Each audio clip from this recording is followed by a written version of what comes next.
بسم اللہ الرحمن الرحیم۔ السلام علیکم۔ وزیر خارجہ نے بجلی کے 400 یونٹس تک استعمال کرنے والے صارف کو ریلیف دینے کے لیے ہنگامی پلان تیار کر لیا۔ بجلی کے بلوں میں ریلیف کا پلان ہنگامی بنیادوں پر تیار کیا گیا ہے اور نگران حکومت کی جانب سے بجلی کے بلوں میں 250 ارب روپے کے ریلیف کی کوشش کی جا رہی ہے۔ ذرائع کے مطابق نگران وزیر خارجہ نے IMF کے حکام سے بجلی کے بلوں میں ریلیف کی درخواست کی ہے اور بجلی کے بلوں کی ادائیگی میں سہولت دینے کی تجویز IMF کے حوالے سے کی ہے، جس میں ہر صارف کو بجلی کے بل قسط میں ادا کرنے کی سہولت دینے کی بھی تجویز دی گئی ہے۔ ذرائع کا بتانا ہے کہ وزیر خارجہ کی جانب سے 400 یونٹ استعمال کرنے والوں کے لیے ریلیف کا پلان تیار کیا گیا ہے۔ اگر IMF نے رضامندی ظاہر کی تو 2 ماہ کے لیے معاہدہ ہو سکتا ہے۔ ذرائع کے مطابق اگست اور ستمبر کے بل قسط میں لینے کے لیے وزیر خارجہ تحریر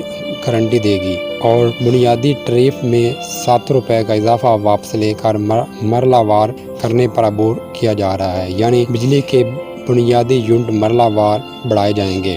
اس کے علاوہ بجلی چوری کی روک تھام کے لیے بھی ایکشن پلان تیار کیا جا رہا ہے۔ واضح ہے کہ IMF اسٹینڈ بائی معاہدے کے بعد حکومت نے بجلی کے بنیادی ٹیرف میں اضافہ کیا، جس کے نتیجے میں 200 یونٹ تک بجلی استعمال کرنے والے صارف کے علاوہ وہ دیگر صارفین کی بنیادی یونٹ کی قیمت میں اضافہ کیا گیا۔